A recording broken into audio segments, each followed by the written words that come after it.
تو یہ ایک الزام بھی عائد کیا جاتا ہے سعودی عرب کی جانب سے ترکی کے اوپر کہ وہ یہاں پر جو بھی ان کے مفادات ہیں ان کے راہ میں رکاوٹ بنتا ہے اور ان کے لیے مسلسل مسائل جو ہیں وہ پیدا کر رہا ہے۔ جبکہ دوسری جانب بات کریں تو ترکی نے بھی الزام عائد کیے ہیں اور ترکی کی جانب سے بھی بہت ساری پروڈکٹس جو ہیں ان کے اوپر ان کی جانب سے پابندی عائد کی گئی ہے، اور آنے والے وقت میں آپ دیکھیں گے کہ ترکی اور ایران ایک محاذ پر کھڑے نظر آئیں گے۔ آلدو کہ ترکی اور ایران کے بھی تعلقات اتنے اچھے نہیں ہیں، لیکن جس طرح سعودی عرب کی جانب سے ایک بیانیہ بنایا جا رہا ہے اور ایک اتحاد بنانے کی کوشش کی جا رہی ہے جس میں یہ کہا جا رہا ہے کہ ہم ساتھ میں مل کر معاملات کو حل کرتے ہیں، اور جو باہر سے لوگ عرب ورلڈ میں انفلوئنس پیدا کرنے کی کوشش کر رہے ہیں ان کے اثر کو کم کیا جائے، اور یہی وجہ ہے کہ یو ایس سے بھی ان تمام تر معاملات میں بہت ایکٹیو نظر آتا ہے، اور وہ خاص طور پر سعودی عرب کو اس حوالے سے قائل کرنے کی کوشش کر رہا ہے کہ نیٹو کی طرز کا ایک عرب ورلڈ میں ایک اس طرح کا اتحاد بنایا جائے جو کہ نیٹو کی طرز کا ہو، اس میں تمام ممالک ہوں اور وہ اکٹھے مل کر اپنے مفادات کا تحفظ کریں۔ اور اس سارے معاملے میں جو ایکٹیو ہونے کی ریزن بھی ہے وہ یہی ہے کہ بعد میں اسرائیل کو جو کہ عرب ورلڈ میں بہت زیادہ ایکٹیو ہے اور اس کی وجہ سے وہ چاہتا ہے کہ یہ ملک اس کو تسلیم کرے، تو امریکہ کے لیے اور اسرائیل کے لیے یہ بہت آسان ہو جائے گا کہ اگر تمام عرب ملک ایک پیج پر ہوں، کیونکہ ان کو لگتا ہے کہ ان تمام ملکوں میں لیڈنگ رول جو پلے کرے گا وہ سعودی عرب ہے، اور سعودی عرب کو ان کو لگتا ہے کہ وہ ابھی نہیں تو آنے والے دنوں میں اپنے ہاتھ میں کر لیں گے، اور اس کی مدد سے دیگر جو گلف کنٹریز ہیں ان کو بھی وہ اپنے ہاتھ میں کر لیں گے اور بالآخر وہ اسرائیل کو تسلیم کر لیں گے۔ جبکہ سب سے بڑا اعتراض اور ٹینشن جو کہ انکریز ہوئی اور اب یہاں تک پہنچ گئی ہے کہ ایک دوسرے کی پروڈکٹس کو بلاک کیا جا رہا ہے، وہ 2018 میں جب جمال خشوگی کا قتل ہوتا ہے ترکی کے ایک سفارت خانے میں استنبول میں جو کہ دارالحکومت ہے ترکی کا، تو اس وقت ترکی کی جانب سے بڑا ہارڈ قسم کا سٹانس لیا جاتا ہے اور اس کی جانب سے ترکی کے رجب طیب اردوان جو ہیں ان کی جانب سے الزام عائد کیا جاتا ہے کہ ہائر جو پرسنالٹیز ہیں جو کہ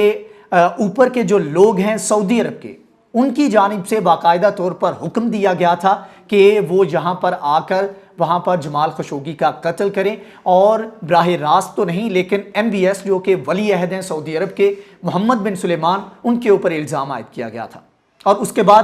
جب ایک پریشر بلڈ ہوا اور سعودی عرب کے تعلقات بھی اس وقت امریکہ کے ساتھ کچھ اچھی صورتحال پہ نہیں تھے، تو ڈونلڈ ٹرمپ کی جانب سے بھی الزام عائد کیا گیا تھا اور ان کی جانب سے کہا گیا تھا کہ آپ اپنے معاملات کو ٹھیک کریں، اس طرح آپ نے جو ایک صحافی کو قتل کیا ہے وہ انتہائی نامناسب ہے، اور اس کی جانب سے پریشر بھی بلڈ کیا گیا، جس کے بعد محمد بن سلیمان کو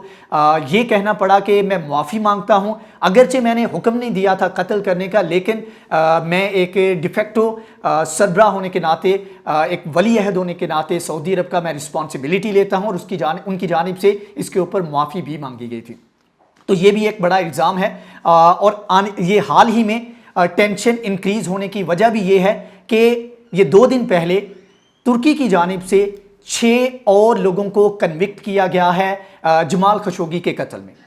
6 اور لوگوں کو کنوکٹ کیا گیا ہے، جس کے بعد معاملات مزید خرابی کی طرف جا رہے ہیں، اور سعودی عرب کو لگتا ہے کہ ان کا انٹرنیشنل امیج بہت زیادہ اس سے ہرٹ ہوا ہے۔ یہی وجہ ہے کہ وہ آنے والے دنوں میں یا ان دنوں میں کسی بھی صورت میں ترکی کا انفلوئنس اپنے ملک میں برداشت نہیں کرنا چاہتے۔ یہی وجہ ہے کہ وہ ایک اکنامک بائیکاٹ کی جانب بڑھ رہے ہیں، حالانکہ اس کا ان کو خمیازہ بھی بھگتنا پڑ سکتا ہے، کیونکہ جو پروڈکٹس ترکی کی جانب سے سعودی عرب میں بھیجی جاتی ہیں یا سعودی عرب کے لوگ وہ یوز کرتے ہیں، وہ ایک تو معیاری ہوتی ہیں اور ساتھ میں ان کی کاسٹ دیگر ملکوں کی بنسبت بہت کم ہوتی ہے۔ تو اگر مکمل طور پر بائیکاٹ ہوتا ہے تو آنے والے دنوں میں مشکلات کا سامنا کرنا پڑ سکتا ہے سعودی عرب کی جو کمرشل مارکیٹ ہے اس کو، اور وہاں کے جو انویسٹر ہیں، بزنس مین ہیں، سب کو اس چیز کا خمیازہ بھگتنا ہوگا۔